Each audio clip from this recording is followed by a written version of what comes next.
สวัสดีครับผู้ฟังทุกท่านครับพบกับรายการรักสิ่งแวดล้อมทางสวทแพร่ FM 91 เมกะเฮิรตซ์ครับเริ่มต้นกันเช้าวันจันทร์ที่ 1 กันยายน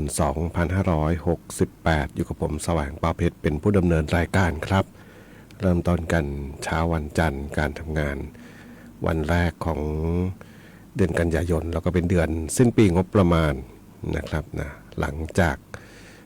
สิ้นเดือนนี้ก็คือสิ้นสุดปีงบประมาณ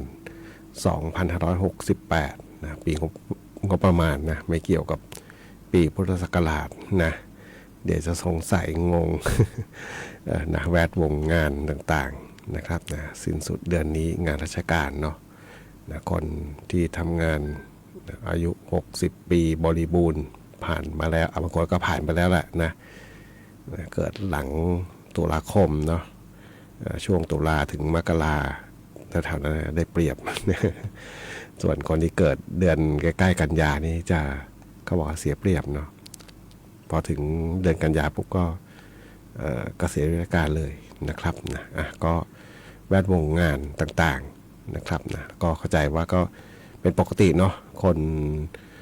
รุ่นหนึ่งนะที่ทำงานกันมาจนถึงวัยที่ต้องกลับไปพักผ่อนนะเปลี่ยนหน้าที่นะมันเป็นหน้าที่นะครับมันไม่ใช่อะไรที่ติดตัวไปได้นะครับนะเป็นตำแหน่งเป็นหน้าที่ที่เขาบอกเป็นหัวโขนเนี่ยเนาะคนไหนทำหน้าที่อะไรยังไงพอถึงเวลาตรงจุดนี้ขึ้นมาก็ต้องนะหน้าที่เนี่ยก็ต้องเป็นของคนอื่นรับผิดชอบไปนะครับนะอย่าไปยึดติดเนาะยึดติดไม่ได้หรอกนะไม่ว่าอะไรทั้งนั้นแหละนะครับนะตำแหน่งยศถาบรรดาศักดิ์นะทั้งหมดทั้งมวลไม่มีอะไรที่ยึดติดแล้วก็เอาติดตัวไปได้เลยสักคนหนึ่งเนาะเนาะเขาบอกอย่าไปยึดติดมากนะยึดติดมากแบกไปมากก็หนัก หนักอกหนักใจหนักอะไรหลายอย่างนะครับวันนี้เริ่มต้นกันในช่วงเช้าของการทำงานครับนะแล้วก็เชื่อว่าหลายคนที่ติดตามข้อมูลข่าวสารโดยเฉพาะภัยธรรมชาตินะครับนะภัยธรรมชาตินะเจ้าพายุที่ผ่านไปหมาดๆนะต้องบอกใช้คำว่าหมาดเนาะช่วงน่าจะเป็นวันอาทิตย์นะที่ผ่านไปเนาะเพียงแต่ว่าเจ้ากลุ่มเมฆทั้งหลายเนี่ยนะมันค่อนไปทางที่ผมเห็นดูของกรมอุตุนิยมวิทยานะครับก็ใช้คำว่าภาคเหนือตอนล่างภาคกลางตอนบนนะครับนะหนองฟ้านะครับนะผ่านไปเนาะเป็นจริงๆเป็นพายุลูกเล็กๆเนาะเกาะตัวขึ้นมาแล้วก็มันนะถ้าใครพอดีว่าดูหลายพื้นที่ประกอบกันเนาะหลายส่วนนะทั้งเรดาร์อากาศทั้งเช็คปริมาณน้ำฝนนะครับนะอย่างเมื่อวานอาทิตย์ก็เช็คปริมาณน้ำฝนเช็คกลุ่มเมฆต่างๆนะไอ้ที่เช็คเพราะว่ากังวล สถานีที่ทำงานอยู่นี่มันติดริมแม่น้ำยมเนาะก็กังวลว่าจะมีน้ำทางเหนือหรือเปล่าเช็คปริมาณน้ำทางพะเยาทางอำเภอ2ไม่มีนะฝนน้อยมากเนาะส่วนใหญ่กับกลุ่มเมฆฝนเนี่ยเจ้ากลุ่มเจ้าอิทธิพลของพายุเจ้าหนองฟ้าเนี่ยนะมันไปทางโน้นนะทางกำแพงเพชรนะกำแพงเพชรทางแล้วก็เลาะผ่านทางพิษณุโลกทางเพชรบูรณ์แนวกลางๆประเทศเลยเนาะภาคเหนือตอนล่างภาคกลางตอนบนจริงๆ เมื่อวานติดตามข่าวอยู่เอาละเนาะเราน่าจะรอดอยู่นะก็ถือว่าผ่านไปเนาะแต่ว่าน้ำที่เติมมาก็ไปเติมทางภาคกลางนะครับนะแต่บ้านเรานี่เหมือนกับสัญญาณของอากาศเย็นเนาะอากาศหนาวเลยเนาะลมล่องอากาศเย็นนะครับมีความสุขกันนะกับการทำงานในช่วงนี้นะครับนะก็รอดูเนาะกันยาอีกเดือนหนึ่งกันยาตุลานะแต่โดยทั่วไปเนี่ยถ้ามีพายุก่อตัวในช่วงเนี้ยมันมักจะขยับล่องกันละนะ มีอิทธิพลของความกดอากาศสูงอยู่นะครับนะที่จะเข้ามาก็น่าจะผ่านพ้นไปได้ด้วยดีเนาะวันนี้พบกันเช่นเคยกับช่วงเวลาของรายการรักสิ่งแวดล้อมท่านผู้ฟังที่ติดตามรับฟังอยู่ครับอยากจะฟังเพลงบทเพลงเพื่อชีวิตก็สามารถที่จะแนะนำได้ครับทางโทรศัพท์ 054523 516ครับนะแฟนเพจพิมพ์คอมเมนต์ไว้ได้กับช่วงเวลาของรายการรักสิ่งแวดล้อมครับ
แต่ละฝั่งผ่านไปครับนะกับงานเพลงที่ท่านผู้ฟัง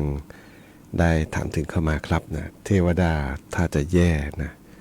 เพลงนี้มักจะมีคนถามหาช่วงวันวันที่หวยออกเนาะหลายคนก็นะลุ้นนะลุ้นเลขลุ้นอะไรต่างๆนะครับนะบางคนก็บอกไม่นะเก็บสตางค์มาดีกว่าเนาะ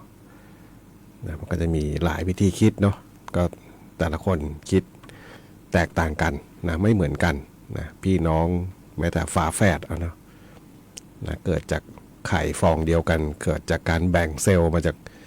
เริ่มต้นมาจากที่เดียวกันเนี่ยนะยังคิดไม่เหมือนกันเลยเนาะฉะนั้นแล้วเนี่ยทุกคนนะคิดไม่เหมือนกันเนาะก็แล้วแต่วิธีคิดมุมมองต่างๆเนาะในการบริหารจัดการชีวิตตัวเองการบริหารงานนะตั้งแต่การทำงานนะคนทำงานก็เรื่องของงานนะคนวัยเรียนก็ต้องเรื่องเรียนนะหน้าที่ณเวลานั้นนะทำอะไรนะครับนะก็แล้วแต่เนาะวิธีการต่างๆเนาะแต่ว่าบางคนก็ให้แง่คิดมุมมองไปเยอะเนาะนะครับนะเสี่ยงโชคเสี่ยงดวงนะเป็นคำนี้บอกเสี่ยงอยู่แล้วเนาะนะครับแต่ว่าวิธีบางทีบางอย่างสื่อทางสังคมนะครับนะเมื่อวานวันหยุดเนาะก็ได้มีโอกาสดู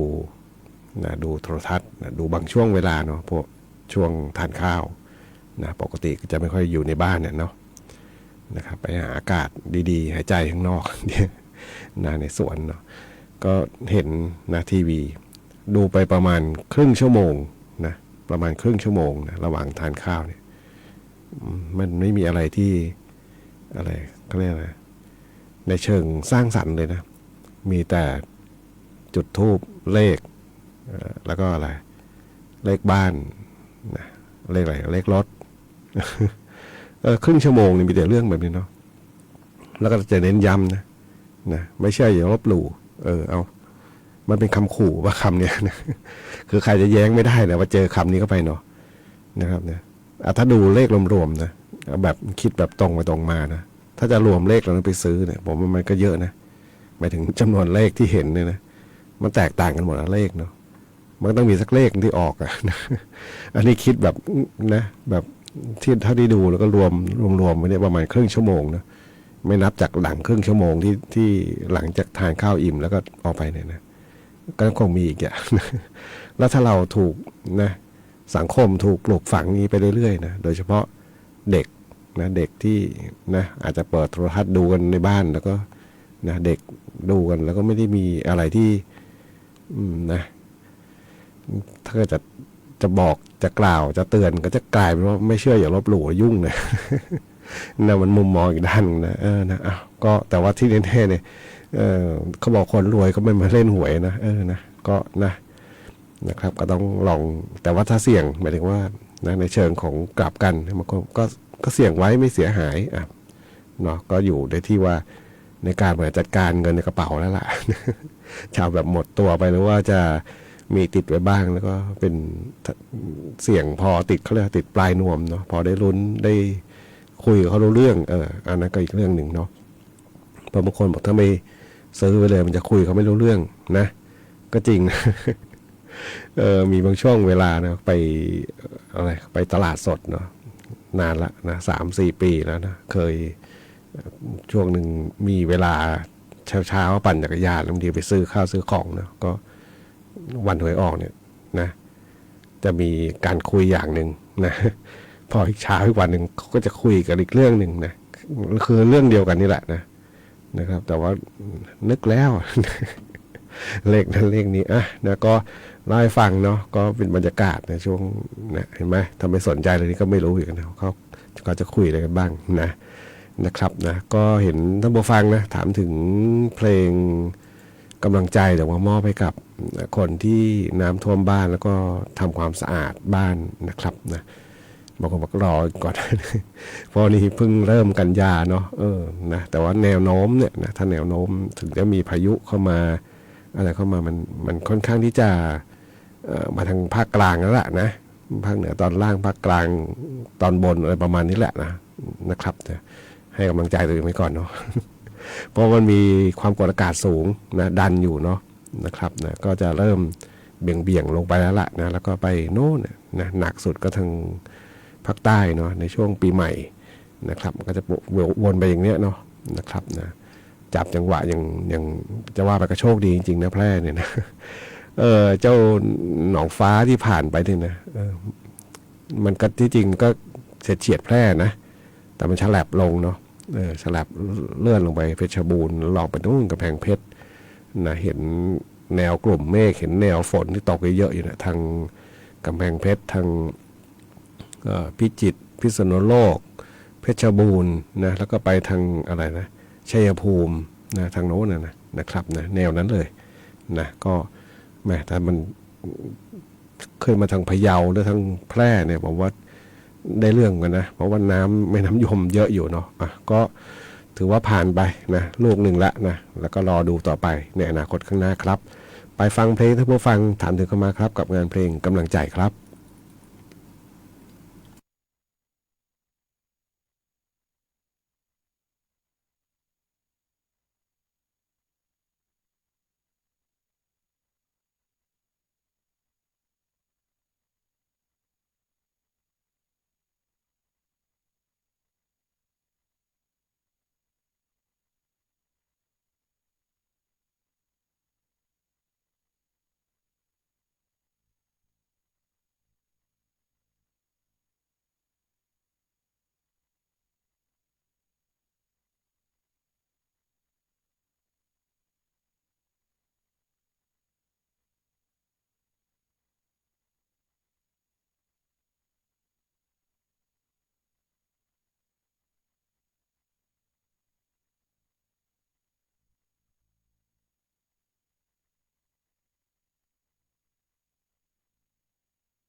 กับงานเพลงที่ได้รับฟังจบลงไปครับนะสำหรับบทเพลงผีเสื้อนักสู้ที่ท่านผู้ฟัง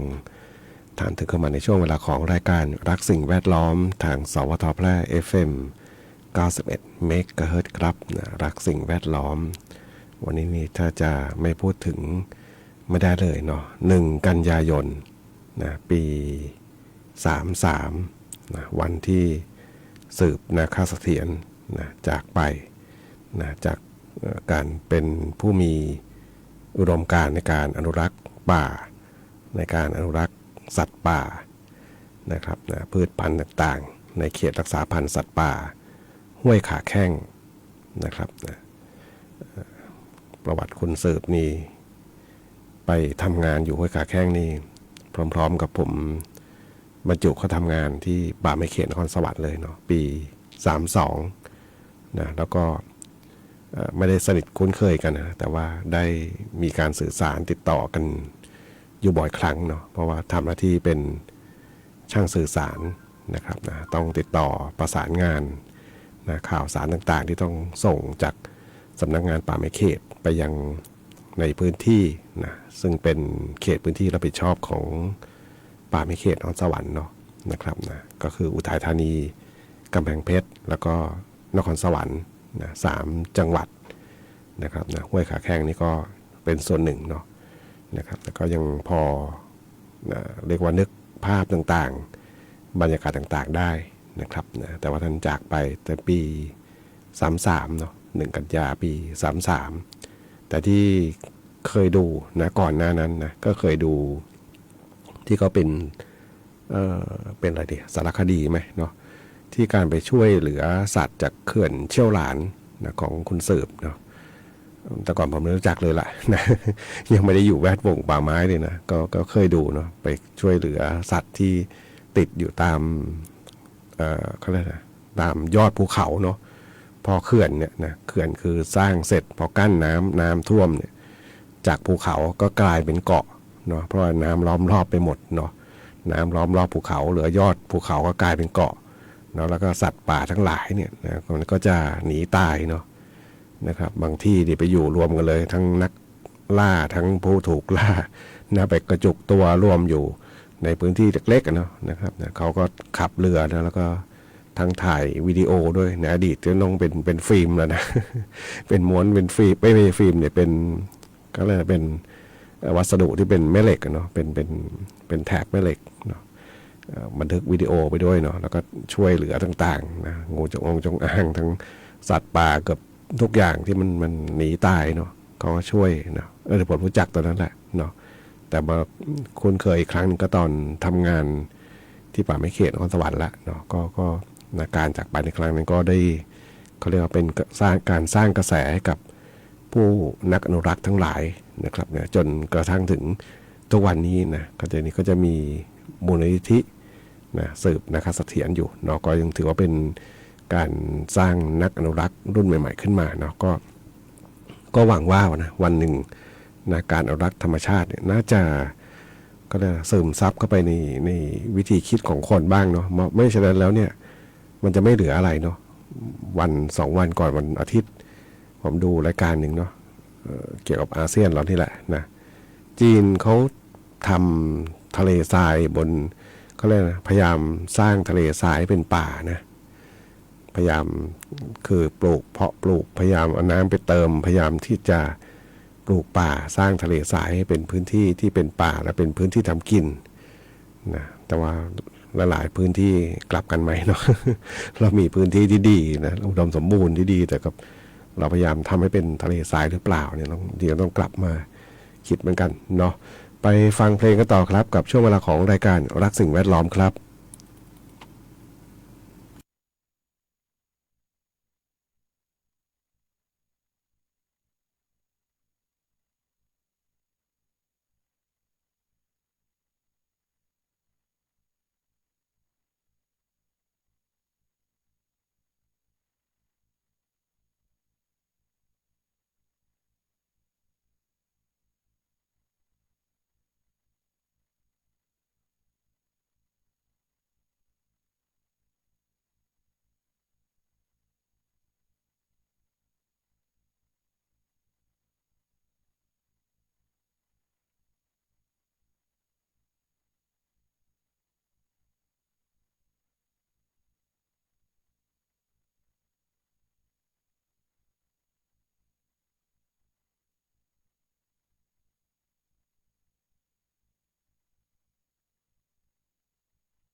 9:57 นาทีครับกับช่วงเวลาของรายการรักสิ่งแวดล้อมทางสวทแพร่ FM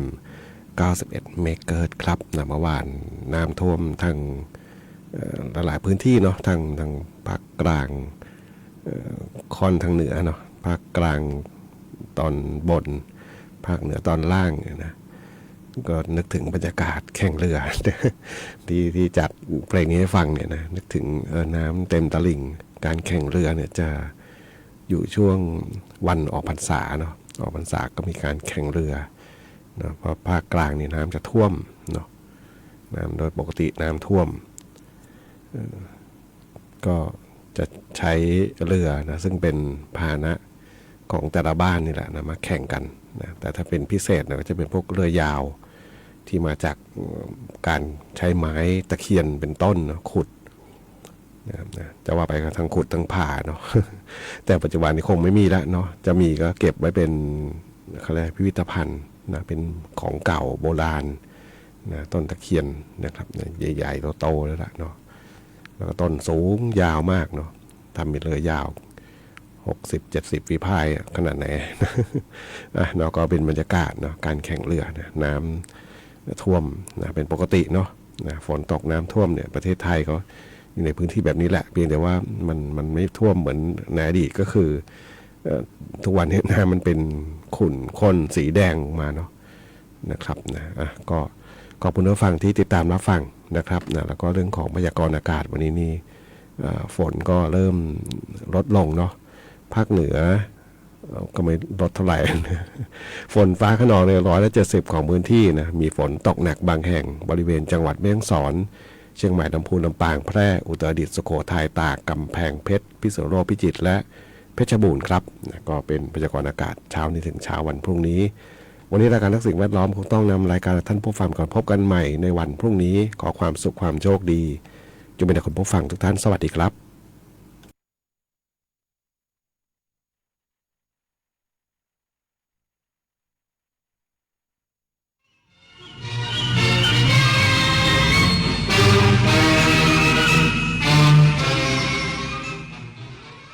รับฟังข่าวต้นชั่วโมง 10 นาฬิกากับอานนท์ นันตสุคนครับ